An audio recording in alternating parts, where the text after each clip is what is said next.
मुझे लंदन से ग्रेजुएशन की डिग्री से सम्मानित किया गया था ग्लोबल चेंज मेकर्स के द्वारा। मैंने अपने आंखों पर सैनिटरी पैड डालकर एक तस्वीर भी डाली थी। उसी तरह से अगर आपकी बहन है, माँ है, अगर पीरियड्स के कारण उनको पेट में दर्द हो रहा है, अगर उनको इन्फेक्शन लग गया है, तो आप डॉक्टर के लिए जाने में क्यों शर्माते हो? मुहावरे का हम मजाक उड़ा रहे हैं, अगर वो नहीं होता तो हम नहीं होते। भारतवासी बनने के लिए आपको भारत का कल्याण करना होगा। नमस्कार, मैं हूं अंजलि और आप देख रहे हैं द इंडियन स्टोरीज। मेरे साथ जो ब्यूटी विद ब्रेन दिख रही हैं, उनके परिचय के बारे में मेरे छोटी मुंह बड़ी बात हो जाएगी। इनके अगर अचीवमेंट्स को गिनाया जाए तो मेरे पास पूरा लिस्ट पड़ा है, जिसमें 2-4 मैं गिना देती हूँ, बाकी इनके जुबानी सुनेंगे। जैसे वैश्विक लैंगिक समानता की वकील, संयुक्त राष्ट्र फाउंडेशन से 3 बार अवार्ड ले चुकी हैं अभी तक। इसके साथ ही महावारी जैसी गंभीर ऐसे विषयों को जो हम लड़की एज अ गर्ल हम बात करने में हिचकते हैं, उसके बारे में इन्होंने बड़े बड़े प्लेटफॉर्म पे बातें की हैं। सबसे पहले जानवी, बहुत बहुत स्वागत है द इंडियन स्टोरीज़ में। नमस्कार। अपने बारे में थोड़ा सा, क्योंकि आपको पूरी दुनिया जान रही है आज। ये हमारा सौभाग्य है कि आपने हमें इस लायक समझा। और नमस्कार, मेरा नाम जानवी है, मैं 16 साल की हूँ और मैं लैंगिक समानता और महिला सशक्तिकरण पे काम कर रही हूँ। इसी के अलावा मैं अभी miss tin India 2022 public votes के थ्रू बनी हूँ और काफ़ी अच्छा लगता है खुद को एज अ डाइवर्सिफाइड सेक्टर में इंट्रोड्यूस करते हुए कि सोशल वर्क भी था, साथ ही साथ मिस टीन इंडिया का भी ताज मुझे मिला।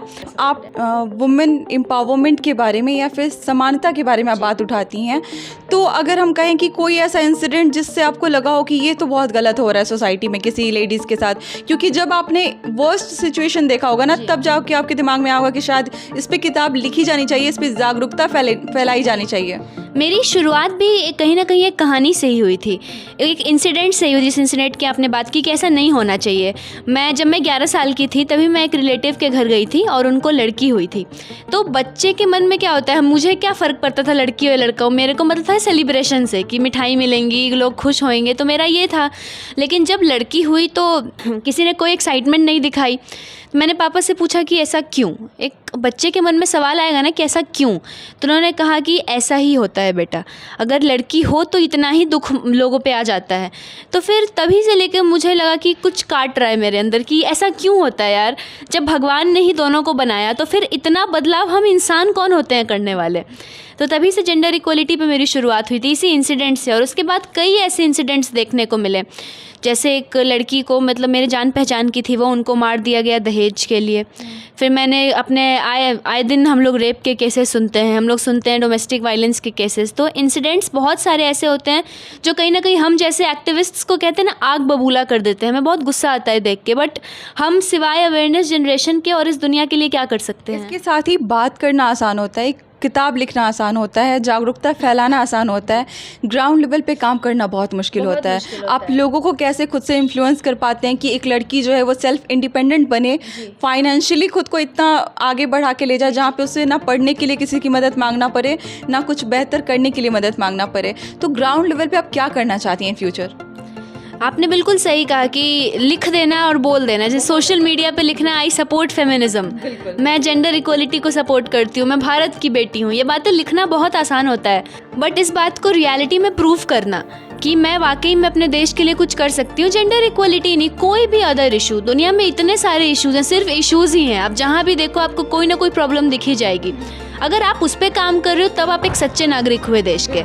केवल देश के रिसोर्सेज को यूटिलाइज करना और खुद को बोलना कि भाई हम भारतवासी हैं, उससे आप भारतवासी नहीं हो जाइएगा। भारतवासी बनने के लिए आपको भारत का कल्याण करना होगा और कोई भी प्रॉब्लम जो आप अपने लेवल पे लड़ सकते हैं, अगर छोटे छोटे कदम भी हर लोग उठाएं तो बहुत बड़ा रिवॉल्यूशन आ सकता है। ये जो सारी बातें करी हैं, कोई नानी दादी की बातें नहीं है, बल्कि एक 16 साल की लड़की जो कि अभी 12th में है शायद, उसकी जुबान से आप ये सारी बातें सुन रहे हैं, जो हमारे लिए एक जीता जाता उदाहरण है एक तरीके से कि इतना कुछ देश में हो रहा है, उन सब के बारे में पता है इनको। आजकल के बच्चे शायद न्यूज़ भी नहीं देखते होंगे, जहाँ पर ये UN की बात कर रही हैं, यहाँ पे ये वुमेन एम्पावरमेंट की बात कर रही हैं, तो ज़रूर आप कुछ ना कुछ सीखेंगे ही। तो जुड़े रहिए इस वीडियो के अंत तक। इसके साथ ही एक डॉक्यूमेंट्री रिलीज़ हुई थी कनाडा के थ्रू, तो उसके बारे में थोड़ा बताइए। जी, इसी साल 1 अगस्त को मेरी डॉक्यूमेंट्री फिल्म रिलीज़ हुई कनाडा से, जो कि HIV एड्स पर बेस्ड थी कि दुनिया भर में एड्स को लेकर क्या गलत धारणाएँ हैं और उनको तोड़ने के लिए वर्ल्ड लीडर्स की आवश्यकता आवश्यकता है। तो इसीलिए उसमें मैं भारत से अकेला मैंने उसमें किरदार निभाया और उसका नाम था grass roots grow in the 4 directions, movie का नाम था। और उसमें एक्ट भी किया है? हाँ जी, उसमें एक्ट भी किया है मैंने। और उसे तमाम राष्ट्रीय अध्यक्षों ने देखा जो वहाँ पे मौजूद हो पाए थे।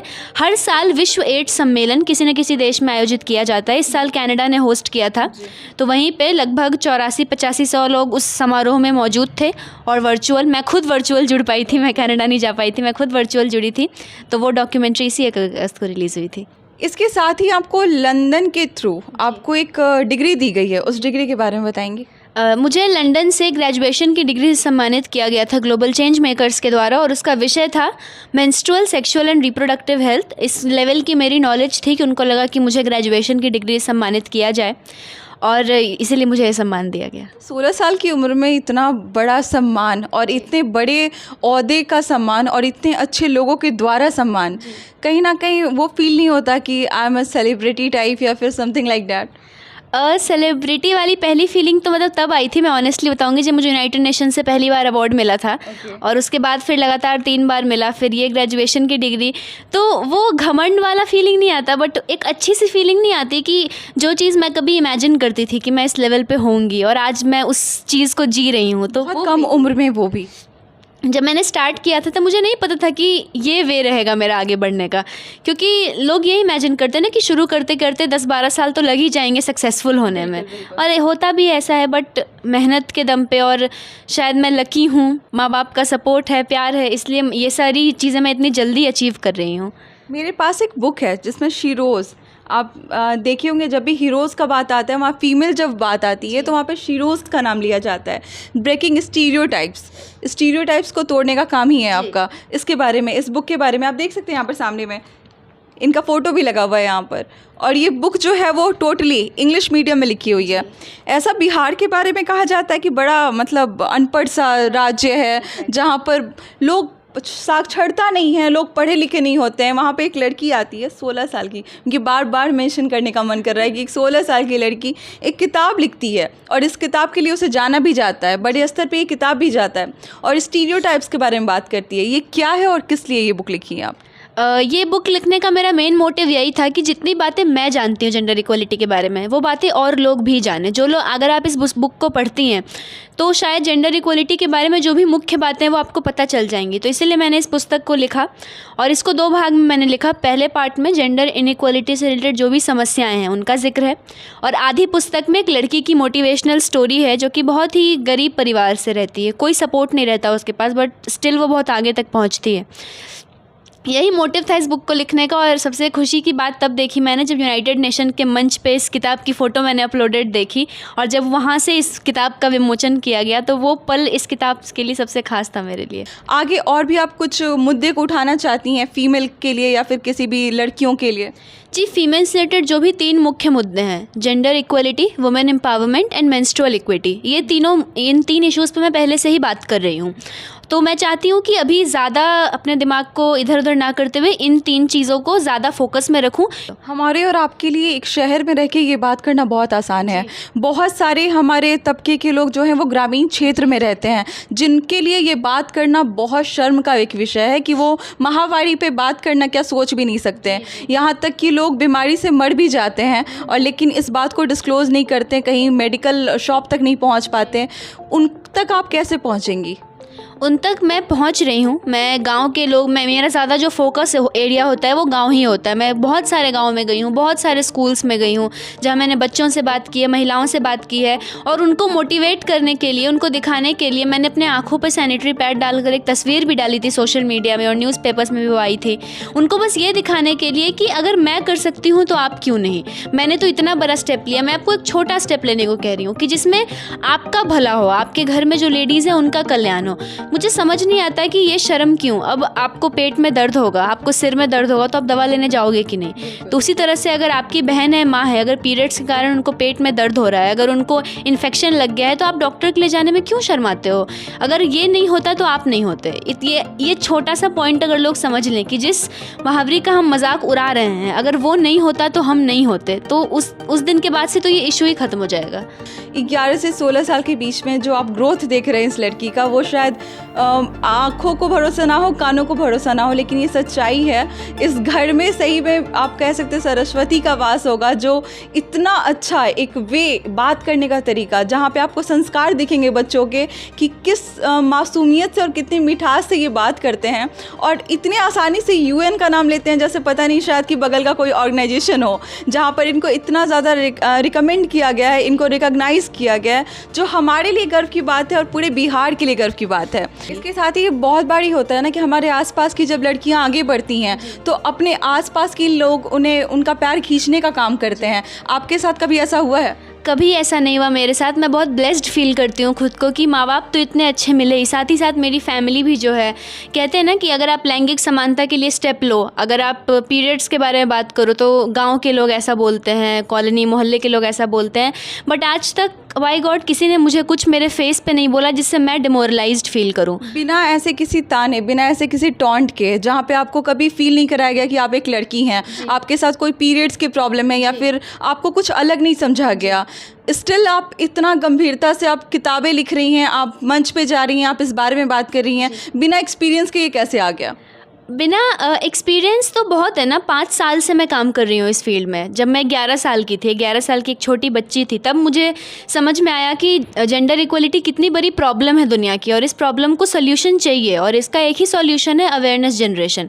जब तक लोगों में जागरूकता नहीं जाएगी, तो तभी से लेकर मैंने स्टार्ट किया, धीरे धीरे मेरी नॉलेज भी बढ़ी, मेरा एक्सपीरियंस बढ़ा, मैंने दुनिया को देखा, बहुत सारी चीज़ें सीखी, बहुत सारी बातों को समझा, तब जाकर मैंने एक किताब लिखी, जितनी बातें मुझे पता चली। 11 साल की लड़की ये कहती है कि 11 साल की लड़की ये समझती है कि क्या क्या परेशानियां हमारे आसपास चल रही हैं, उसके बाद वो उस पर काम करना शुरू करती है। इसके साथ वो 16 साल के होते होते तक वो एक किताब हमारे सामने ला के रखती है।